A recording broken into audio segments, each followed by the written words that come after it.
Joining us on this segment of Outside the Book is Jay Asher. His book, 13 Reasons Why, has become a powerful piece of young adult fiction that's found a tremendous audience across the country.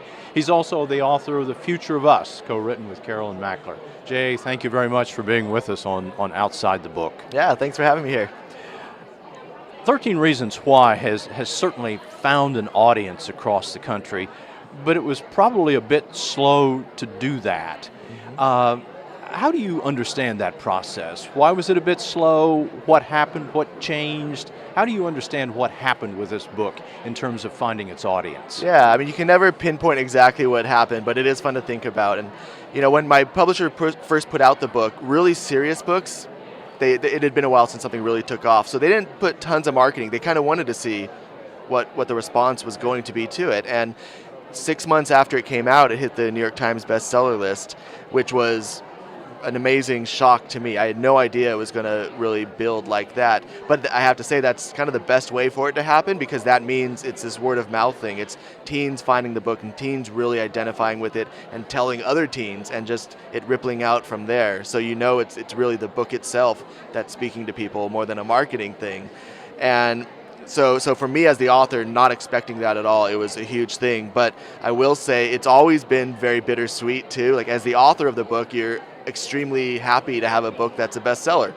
But at the same time, because it deals with issues like bullying and suicide, it's bittersweet, because I honestly don't think the book would be as big of a success if these issues weren't so taboo to talk about.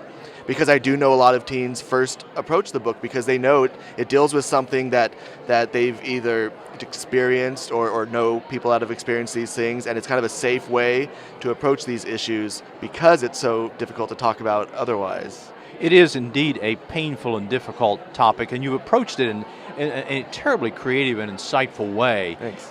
What brought you to this topic? Yeah, well, I had a close relative who, at the same age as the girl in the book, a junior in high school, attempted suicide. And because she survived, over the years we got to talk about how she got to that point. And it was through those discussions that I kind of had an understanding of how somebody could lose that hope. And I never thought I would write about this. I was trying to write funny books for young kids. But when the idea came to me, I was intrigued by the premise, the concept of the book. But I also thought it was a very important subject to talk about, and especially from a creative way. It's a creative way to explore these issues. And so I realized, even though I was still trying to write some of my funny books, I knew this was a book that I was definitely going to see through, and it ended up becoming my first book that sold. What does your relatives say about the book? Great question. That's actually the best part for me, because I get emails all the time from readers, sometimes saying, you know, this book encouraged me to reach out to somebody I knew that was hurting. Other times they will straight out say, this book saved my life.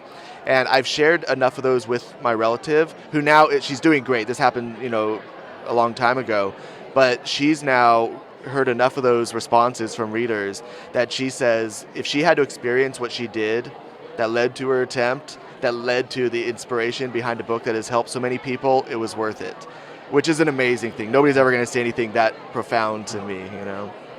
Because you've created something that speaks in an important way to folks, it's not surprisingly that other media pick it up. Yeah. And happily, Netflix is doing a 13-part series produced by Selena Gomez on 13 Reasons Why. Yes. As an author, how do you feel about someone else picking up your creative work and putting it into a different kind of media, different kind of format? I mean, it's something you always hope for. When I Sure. was writing the book, I was hoping I thought this would make a really fascinating movie, or I wasn't thinking TV series at the time, but that as well.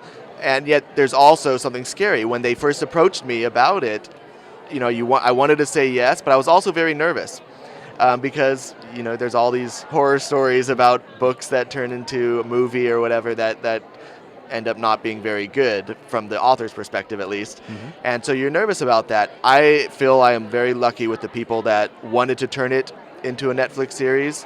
Everybody from Selena Gomez to the writer, who was a huge fan of the book before he got the job of writing it, to the guy who directed the Best Picture last year, Spotlight. He's directing the first couple episodes. And these are people that really understand the subject matter and really wanted to do justice to the book and wanted to keep me involved, which is also kind of rare. Ah, very good.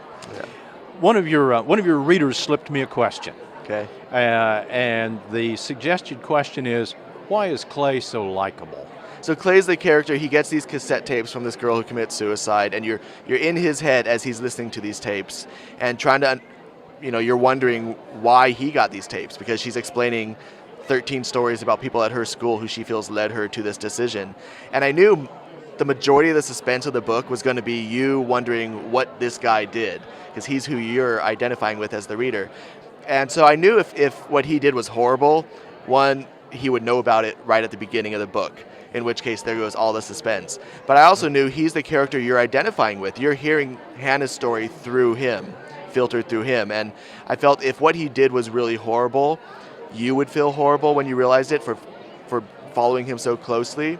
So I wanted him to be a character that you could identify with, but who by the end of the book changes in a way that everybody can change, being more willing to reach out to other people.